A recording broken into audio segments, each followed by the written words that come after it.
A pandemia do vírus Covid-19 em curso tem exigido que os hospitais se adaptem às novas estratégias de atuação, em especial nas cirurgias. Além do risco de contaminação pela Covid-19, que pode afetar tanto pacientes quanto os profissionais de saúde, a falta de insumos e a sobrecarga em alguns serviços agravam o cenário. Em Barbacena, no Hospital Ibiapaba-Sebans, que é referência em cardiologia de alta complexidade, que envolve muitos procedimentos cirúrgicos, assim como na oncologia, mesmo com a suspensão das cirurgias eletivas, ou seja, aquelas cirurgias que podem esperar, as operações de urgência continuam sendo realizadas. No entanto, os protocolos de segurança estão reforçados. E outro problema que tem dificultado algumas cirurgias é a falta de sangue para as transfusões, já que o isolamento social reduziu as doações nos hemocentros. Para falar conosco sobre as cirurgias cardíacas em tempos de pandemia, estamos com o Dr. Luciano Abdala, cirurgião do Hospital Ibiapaba-Sebans, e com a psicóloga hospitalar Elaine Muniz, que além dos aspectos emocionais que envolvem pacientes e familiares, vai falar também sobre o desafio de normalizar as doações de sangue indispensáveis em muitos procedimentos.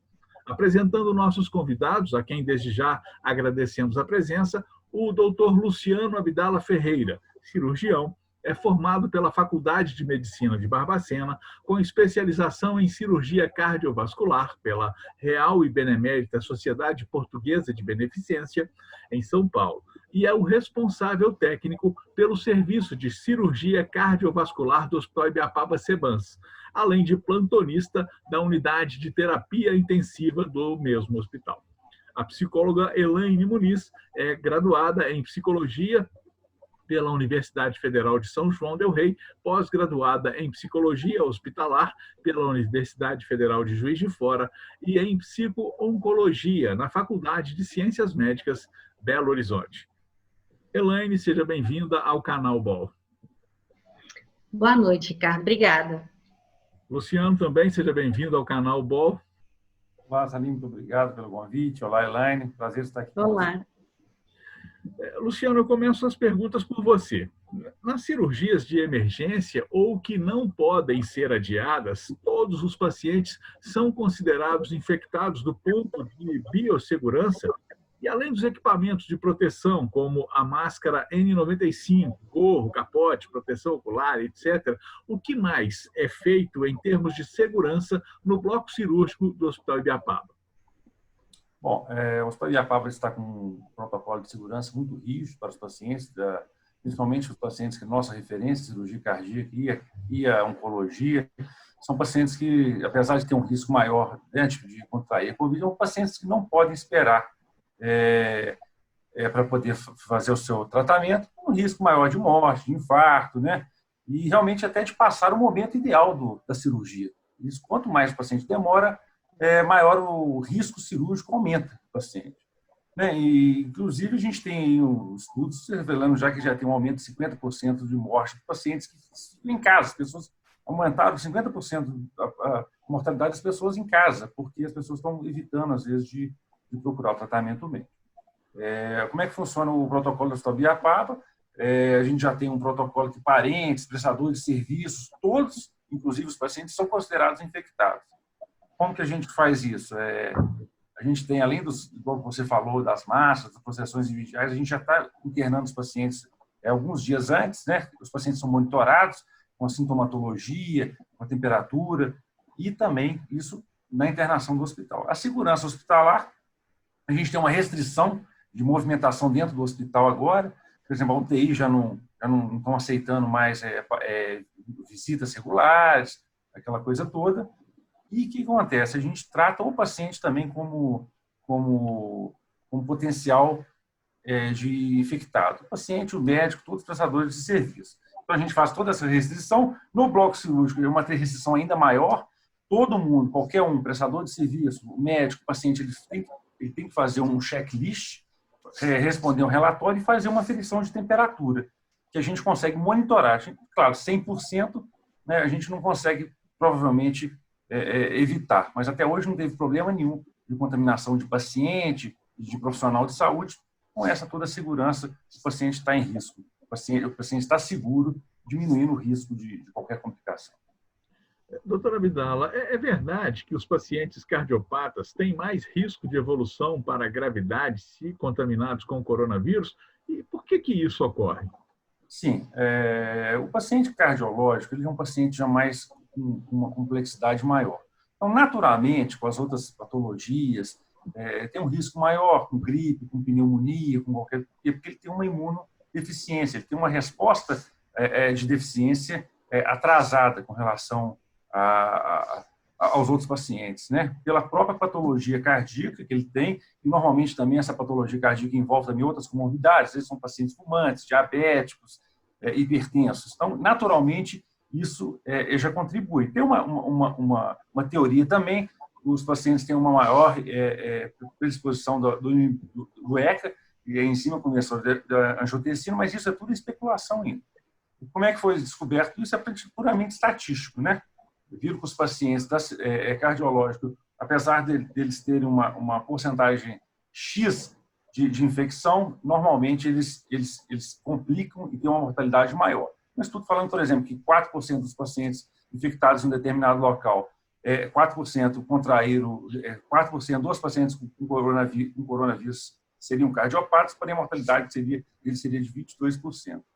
Mas isso já está embutido no próprio risco do paciente inerente, risco, inclusive, de grandes cirurgias, de mortalidade em geral. Então, ele só está inserido naturalmente dentro dessa patologia do coronavírus. Claro. Elaine, eu queria te perguntar o seguinte, olha, qualquer internação em hospital afeta, claro, o emocional da pessoa, tanto do paciente quanto dos familiares e dos acompanhantes que precisam ficar no ambiente hospitalar. Como tem sido feita, então, a abordagem nestes casos e como você, da equipe de psicologia do Hospital Ibiapaba, você e toda a equipe atuam nesse momento? Bem, Salim, a internação hospitalar, o processo de adoecimento, ele vai gerar realmente uma angústia muito grande.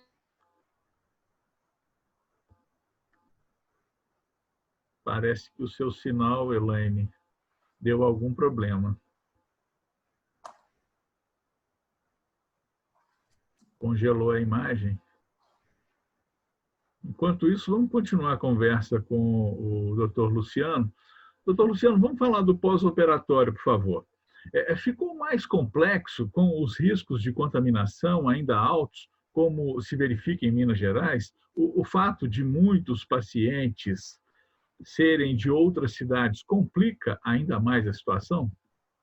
Salim, eu não sei se a gente está vivendo um momento em Barbacena que a gente tem uma peculiaridade que nossos casos de Covid, graças a Deus, estão muito bem controlados, né? Na nossa região, você vê pelos hospitais que estão com uma baixa demanda, mas não, pós-operatório da cirurgia cardíaca e os pós-operatórios das cirurgias em geral, no Hospital Ibiapaba, com esse todo complexo, com esse todo protocolo de risco, de segurança que nós estamos envolvidos, não afetou nada o prognóstico do paciente que é operado.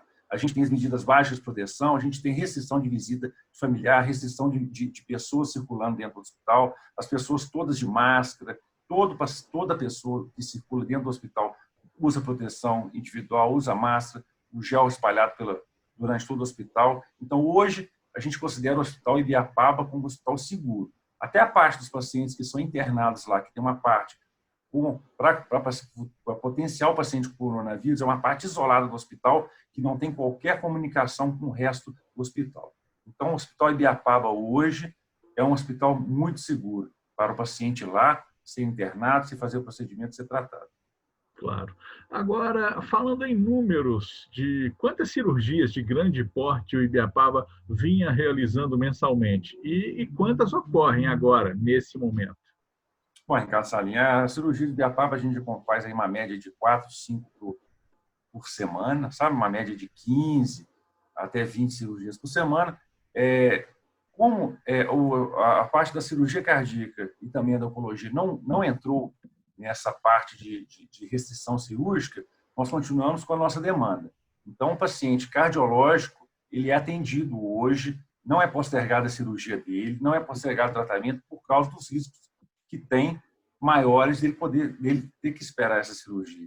Então, é recomendação do Ministério, recomendação da sociedade que os pacientes cardiopatas sejam continuamente tratados e continuadamente sendo assistidos. Então, a nossa demanda cirúrgica ainda não diminuiu. Apesar de que muitas pessoas hoje em dia, o que está acontecendo? Elas estão se sentindo mal, elas estão tendo dor no peito e estão evitando de ir no hospital. Então, às vezes, o paciente tem um prognóstico pior, estão tendo infarto, não estão sendo tratados, estão morrendo em casa, e isso não é legal. Então, o que eu posso falar para a população é o seguinte: sentiu mal, está com dor no peito, pode ir para o Hospital Ibiapaba, pode ir lá, vai ser muito bem atendido, tem um fluxo lá, a chance de contaminação é muito baixa e nós estamos seguindo todos os protocolos. Então, por enquanto, a nossa parte da parte de alta complexidade, nós continuamos atendimento normalmente. Claro. Lamentavelmente, a Elaine teve algum problema na sua conexão, mas continuamos a conversa com o Dr. Luciano Avidala e muito a gente tem falado aí dessas questões de isolamento social. O medo da contaminação, ele pode criar aí uma demanda reprimida em doenças, como foi comentado agora, inclusive. E essas doenças que já matam muito, como o caso aí das cardiovasculares, os pacientes, mesmo graves, como o senhor disse aí, evitam a ida a hospitais e até mesmo a consultas, né? Qual a avaliação do senhor em relação a Barbacena e região? E vem aí uma onda de pacientes agravados depois que passar tudo isso pela falta de tratamento no momento certo. Como é que vai ser isso no futuro, doutor Luciano? A perspectiva seria exatamente essa que você falou. Provavelmente criará uma demanda reprimida. A gente já viu o serviço de hemodinâmica, o serviço das pessoas que procuram o pronto-socorro do Ibiapaba diminuiu bastante. Então, realmente, as pessoas continuam adoecendo, entendeu? Saiu um resultado aí, uma pesquisa, dizendo que 50 mil pessoas foram deixadas de diagnosticadas, por exemplo, de câncer esse ano, por causa dessa paralisação, as pessoas ficarem em casa, as pessoas terem medo de procurar assistência hospitalar. Que é uma coisa que não pode ser feita. O paciente grave, você vai fazer uma cirurgia menor risco, vai fazer uma varize, vai fazer um problemazinho de torrina, alguma coisa, você pode esperar um pouco. Agora, cirurgias de alta complexidade, casos graves, patologias graves, a gente não pode deixar de atender, assistir o paciente. E pensando nisso, o Hospital Ibiapaba fez todo esse fluxo que eu falei, Salim, que você pode ir lá, você vai ter um atendimento seguro. Claro. Eu volto agora com a Elaine, que já eu fiz a pergunta, mas lamentavelmente um problema na conexão não permitiu que ela me respondesse a contento a pergunta. Mas, Elaine, qualquer internação em hospital afeta, claro, o emocional, tanto do paciente quanto dos familiares e dos acompanhantes que precisam ficar no ambiente hospitalar. Como tem sido feita a abordagem nestes casos e como você e sua equipe de psicologia atuam nesse momento, por favor? Bem, Ricardo, a internação hospitalar, o processo de adoecimento, ele vai gerar realmente uma angústia muito grande no ser humano, né? A doença, ela é uma situação de perdas, ela gera perdas, né? A pessoa perde a saúde, perde a autonomia, ela vai perder tempo, né? Em alguns casos, as pessoas perdem a própria vida. Então, a psicologia, ela tem o objetivo de dar apoio ao paciente e à família para que estes aí passem por essa situação vivenciada da melhor forma possível, né? A gente vai tratar os aspectos psicológicos em torno desse adoecimento. Especificamente, a gente falando do paciente cardíaco, né? Geralmente esse evento é um evento agudo, a pessoa infarta, ele precisa de um cateterismo, ele precisa de uma angioplastia ou até mesmo de uma cirurgia cardíaca. E tudo isso vai afetar a saúde mental, psíquica da pessoa, né? Ele é retirado das suas atividades diárias, da sua rotina, do seu trabalho, de uma forma muito abrupta. Ele não tem tempo de planejar nada, não é uma cirurgia, um tratamento que você planeja, né? Então, a pessoa passa mal e vai para o hospital. Então, a gente tem a função de orientar sobre os tratamentos, né? Diminuir a ansiedade, escutar, acolher o paciente e a família nesse momento de adoecimento realmente. A gente faz visitas diárias, né? A equipe de psicologia do hospital vai fazer visita diária aí aos pacientes internados nas UTIs, nas unidades de internação, na sala vermelha, na emergência. A gente tem esse foco. Claro. Agora, e os pacientes em isolamento ou que precisam ficar em CTI, onde as visitas estão proibidas, inclusive, né? Como é possível que as famílias interajam com seus entes queridos aí nesse contexto de tantas restrições? Neste momento, Salim, nós estamos trabalhando com o que a gente chama de visita virtual, tá? As visitas nas unidades de terapia intensiva estão suspensas, a gente comunica com a família por meio de boletim médico diário, nós passamos boletim pela manhã e à tarde, né? São informações da evolução médica do paciente, e para manter o contato entre família e paciente, a gente faz o que chamamos de visita virtual. São chamadas, né? Por meio telefônico, chamadas de vídeo, que a gente interage, então o paciente interage com a família. É dessa forma que a gente está minimizando aí esse impacto desse isolamento nesse momento. Claro. Olha, outro ponto importante, Elaine, é relativo aos hemoderivados, ou seja, o sangue, que é muito importante em vários procedimentos. Você tem uma ideia para passar para nós sobre o cenário neste momento em Barbacena? Bem, o cenário atual, né, em todos os hemocentros, é de baixa nos estoques de hemoderivados, né? E isso vai afetar diretamente os procedimentos cirúrgicos aí de grande porte, principalmente as cirurgias cardíacas, né? Em Barbacena, nós temos o posto de coleta, que funciona anexo à Santa Casa.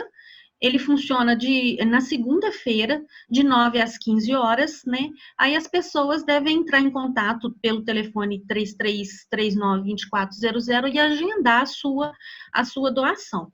Então, a gente tem a possibilidade de fazer doação aqui em Barbacena nas segundas-feiras, São João del Rei, porque nosso público, né, os nossos pacientes vêm de toda essa região. Então, pacientes que residem ali no entorno de São João del Rei, eles também podem fazer a doação no Hemocentro de São João del Rei, ou mesmo em Juiz de Fora. Perfeito. Agora, como ocorrem as doações hoje? Elas estão restritas aos familiares do paciente, que praticamente se veem obrigados a fazer a doação? E quem pode doar e qual é a estrutura que Barbacena dispõe atualmente para isso? Bem, as doações não estão restritas aos familiares dos pacientes, não, Salim. O que ocorre é que, neste momento, a forma, né, a gente está com essas restrições, então o público mais fácil da gente sensibilizar para a doação é a família do paciente que vai estar fazendo a cirurgia. Então, a gente entra em contato, sensibiliza essas famílias por meio do telefone antes deles internarem para fazer a cirurgia, né, por meio de WhatsApp, né, então as pessoas devem procurar o hemocentro mais perto, né, para poder agendar e fazer a sua doação, né. No hemocentro, a pessoa vai passar por um cadastro, ele passa por uma triagem, né, onde é aferido o peso, a hemoglobina, pressão arterial, e após essa triagem, ele passa por uma consulta médica, onde o médico vai liberar ele para doação ou não. Né? Essa doação, a coleta em si do sangue, ele vai levar ali em torno de uns 30 minutos e após esse momento você está liberado. Claro. Uma última pergunta, então, para a gente encerrar a entrevista. Elaine, qual a mensagem que você pode enviar aos doadores habituais de sangue e para a população em geral sobre esse ato solidário? É possível doar com segurança? Temos estrutura para garantir isso? Salim, a mensagem que eu deixo é a seguinte: o sangue, ele não é um remédio comum, né? A gente não consegue comprar ele na farmácia, né? Não se fabrica, não tem um local para se fabricar. Para a gente ter sangue, a gente precisa contar com a solidariedade das pessoas, né? Então, a gente precisa exercitar essa solidariedade humana, né? Porque a doação de sangue, ela salva vidas, né? Uma pessoa doando sangue, ela vai contribuir aí com 4 pessoas, geralmente, né? Porque no processo ali, você tem as plaquetas, você tem crio, você tem uma série de hemocomponentes que vão sendo separados. A doação, ela é um processo muito seguro. Os hemocentros seguem rigorosos protocolos, né? Tanto para o doador, quanto para quem vai receber a doação. Então, o seu sangue será coletado, ele vai passar por um processo de exames, e só após esses exames serem realizados, é que esse sangue será disponibilizado, né? Então, ele tem essa segurança tanto para o doador quanto para o receptor, né? E você, enquanto doador, após aí esses exames, você vai receber esse relatório desses que foram realizados, né? Então, você também acaba passando por um check-up, né? Você recebe um check-up. E nesse momento da pandemia, os hemocentros estão seguindo os protocolos da Organização Mundial de Saúde com relação à questão de distanciamento. Então, houve uma diminuição ali no número de doadores que serão coletados diariamente, porque teve que haver um distanciamento a mais das cadeiras de coleta, né? Então, usa-se máscara, segue as mesmas recomendações. Então, o sangue coletado, ele é analisado para ter total segurança. Doar sangue é um ato seguro, as pessoas não precisam ficar preocupadas. Ótimo. Elaine, muito obrigado pela sua participação conosco aqui no canal BOL. Doutor Luciano também, muito obrigado pela sua participação conosco aqui. E temos a oportunidade aí de esclarecer mais algumas situações sobre questões envolvendo doação de sangue e também sobre as cirurgias que estão ocorrendo no Hospital Ibiapaba. Muito obrigado a vocês aí pela oportunidade de trazer essas informações. Obrigado também, a gente que agradece a oportunidade. Nós aqui agradecemos a oportunidade de estar mostrando os serviços do Hospital Ibiapaba, né, e também a oportunidade de estar conscientizando as pessoas sobre a importância aí da doação de sangue. O canal BOL tem o apoio da Rádio Sucesso FM e também do portal de notícias Barbacena Online. Se você gostou desta entrevista, dê um like e não esqueça de se inscrever em nosso canal no YouTube para receber as novidades assim que elas forem postadas. Canal BOL, aqui tem conteúdo de qualidade. Olá, o Barbacena Online convida você para participar de nosso canal. É muito fácil, curta o vídeo, clique no botão de se inscrever aqui embaixo e no sininho para receber notificações sempre que tivermos um novo vídeo. Aqui tem conteúdo de qualidade.